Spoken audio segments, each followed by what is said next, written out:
गेमको बारेमा आज एक्सप्लेन गरिदिनु। धन्यवाद। राम्रै भयो। अब हामीलाई चाहिँ हाम्रै प्लेयरबाट चाहिँ अलिकति समस्या आयो। मेन भनेको चाहिँ गेम आज हामीले 1 पोइन्ट चाहिँ ग्राब गऱ्यो होइन। हाम्रो प्लेयर आफैले पनि कहाँ बेलामा रेड कार्ड खाने, कहाँ बेलामा चाहिँ येलो कार्ड खाने, यस्तो क्रुसियल म्याचहरू छ होइन। अनबिटन छ म्याचहरू। हामी च्याम्पियनको पाथमा पनि छौँ, तर पनि यस्तो म्याचमा प्लेयर नभएपछि हामीले एकदमै आज चाहिँ 1 पोइन्ट पनि हाम्रो पुग्यो होइन। हामी चाहिँ खुसी छौँ किनभने सबै प्लेयर घाइते। त्यस पछाडि कार्डले गर्दाखेरि चितलाङ नराम्रो टिम होइन। चितलाङको के छ भन्दाखेरि चितलाङले यो खालको पर्फर्मेन्स गर्न सबैलाई दुःख दिन्छ, तर उनले कसलाई दुःख दिने कसलाई नदिने उसलाई थाहा छ चितलाङलाई चाहिँ एक्ज्याक्टली। चितलाङले उनको प्लेइङ स्टाइलबाट थाहा हुन्छ होइन। हामीले सबैलाई डमिनेट गर्ने ठाउँमा हामीलाई आज उनीहरूले पनि पोइन्ट पाएकोमा खुसी छौँ। राम्रै खेल्यो उनीहरूले पनि।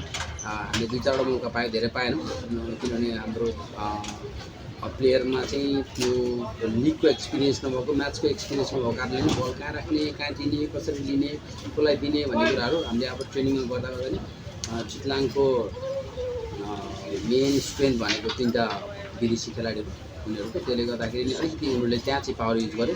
नेपाली खेलाडी चाहिँ ठिकै थियो, उनीहरूको लेभलमै थियो, साँच्चै हाई लेभलको थियो। त्यसले गर्दा पनि अहिले चाहिँ मैले हेर्दाखेरि हामी चाहिँ 1 पोइन्टमा चाहिँ कोच नेपालको आज रिसेन्टली चाहिँ बिहान राष्ट्रिय नेसनल टिमको नयाँ कोच एरेनाले चाहिँ नेसनल टिमको फेमिनिन स्क्वाड लिएर आउनु भएको छ। अब कोचले अब 2-4 दिन हेरि पनि सक्नुभयो होइन, लिगहरू पनि हेरिसक्नुभयो। त्यसले गर्दाखेरि उहाँले अब सबै क्यापेबल प्लेयर्सहरू बोलाउनु भएको छ होला होइन।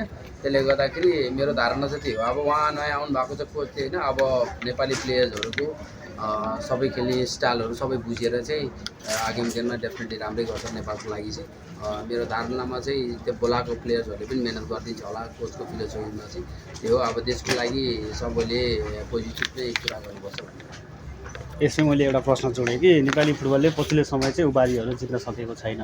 अब यो साफमा चाहिँ कस्तो तयारी हुन्छ र यसको बारेमा नयाँ कोचले चाहिँ कतिको प्रिपेयर भएर चाहिँ गर्नुहुन्छ जस्तो लाग्छ? अब त त्यो त म चाहिँ एक्ज्याक्टली भाइको प्रश्नलाई चाहिँ धन्यवाद दिएँ, तर मैले चाहिँ क्लियरली चाहिँ यो कुरालाई चाहिँ अब साफको लागि तयारी गर्दै हुन्छ।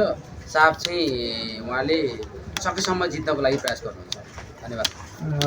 एउटा सोच्छु है ओभरअल नेपाली कोचिङ सिस्टममा चाहिँ होइन जुन एज लेभलको टुर्नामेन्ट हुन्छ, एज लेभलको टुर्नामेन्टमा नि हामीले चाहिँ एउटा सफलता हात पारेको छैन। यो चाहिँ किन हो जस्तो लाग्छ? एउटा केही रिजन यो विषयमा? अब यो चाहिँ किन कसरी चाहिँ अब अहिले मैले कसरी बोल्ने है। अब मेरो म्याचको दिन हो आज चाहिँ, खासकर 90 मिनट्सको मात्रै एनालाइज गर्ने हो। त्यसले गर्दाखेरि त्यो चाहिँ के गर्छ अर्को दिन कुनै दिन बसेर कुरा। ओके हस् त, थ्याङ्क यू।